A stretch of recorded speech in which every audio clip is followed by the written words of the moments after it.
I want to start with my name, Rashmi, which means the rays of the morning sun. On any given Saturday, you will find me at Authentically Park watching the sunrise. Because for me, they're spiritual. They indicate a new beginning, a new day, and I'm always looking for the best yet. My parents got married in 1970. My mom was 18. She left everything and everybody she knew to move to America with basically a stranger, to start a new life, to pursue the American dream. As I was growing up, I learned from my parents the values of work ethic, of family, of humility, of service to others. I was the perfect kid.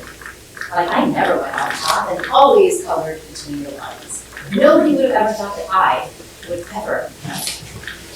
My parents had their own engineering practice, import-export business, real estate business, and ultimately, we got to live in Gables Estates on the ocean.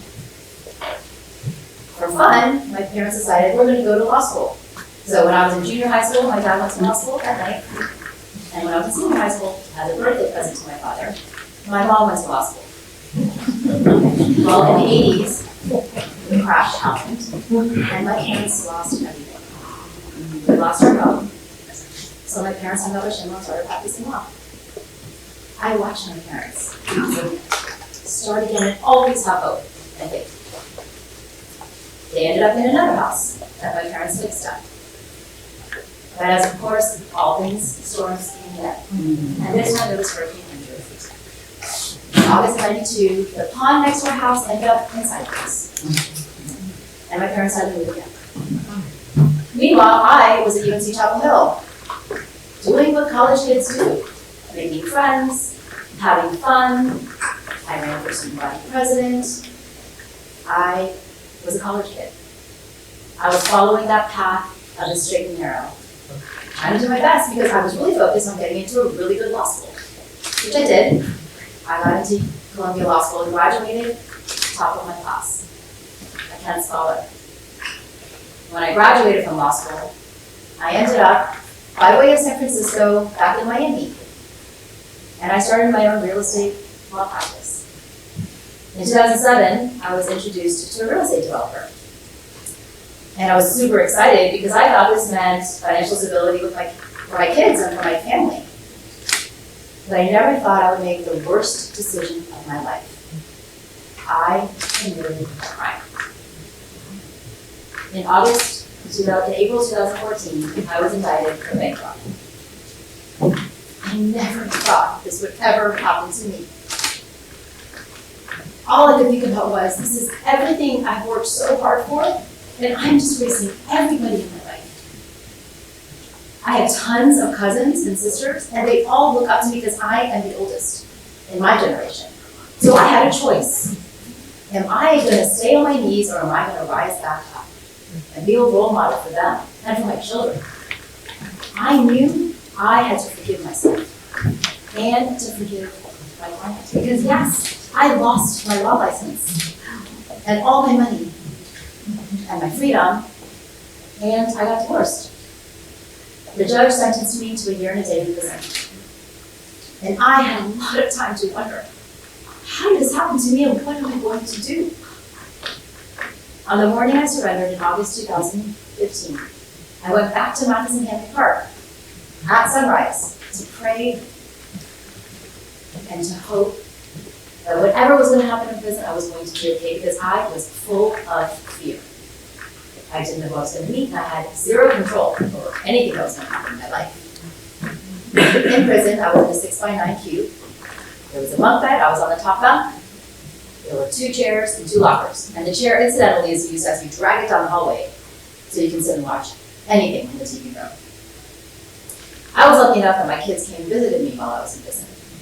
They would come and they would drive up with my parents, and we'd play board games and have fun, and they got to see all these other kids around them visiting their parents, and the blessings that my kids had because they saw how much more they had. They both have started nonprofits because of this experience, so that they can give back and help others. That's their way of learning from this. Through this experience, I became very spiritual. Ganesh is the god of protection in my faith. He opens the doors. He clears the path of obstacles. He starts and helps you with new beginnings. He's in the entryway to our home. He starts every occasion, essentially, in our family. And I now have the ability and the honor to speak on stages like this in Vegas in front of 4,000 people, or in a small conference room with 10 CEOs in Portugal, because I live in vulnerability, and I share my story to help others learn. Sometimes even relationships have new beginnings. My prosecutor's name was Joe Capone. As you can imagine, I pretty much disliked this guy. The mention of his name, I would shake, I was super scared of fear, and I was super angry at him. He was my adversary, and now he's my friend, my confidant, my mentor. We now speak together. Now, on the other hand, sometimes we have hopes for new beginnings for others. My sister was a superstar, brilliant, beautiful. She suffered from mental illness for 27 years. Her new beginning, we kept hoping would come. But it happened 2 years ago when she passed away, and it was with God. And we know that God was her new beginning. My children are resilient and beautiful and talented and athletic, and they know that their perfectly imperfect mom has lost everything and come back. And it's still a struggle, right? But I'm doing it. They've watched their grandparents lose it and make it and struggle, but always have hope and love and smile. So yes, I will continue to go see every sunrise, because I choose to know that no matter what, I can climb off my knees. I'm not going to collapse. I'm going to be resilient. I'm going to be relentlessly vulnerable all the time with a little dash of courage. Thank you so much.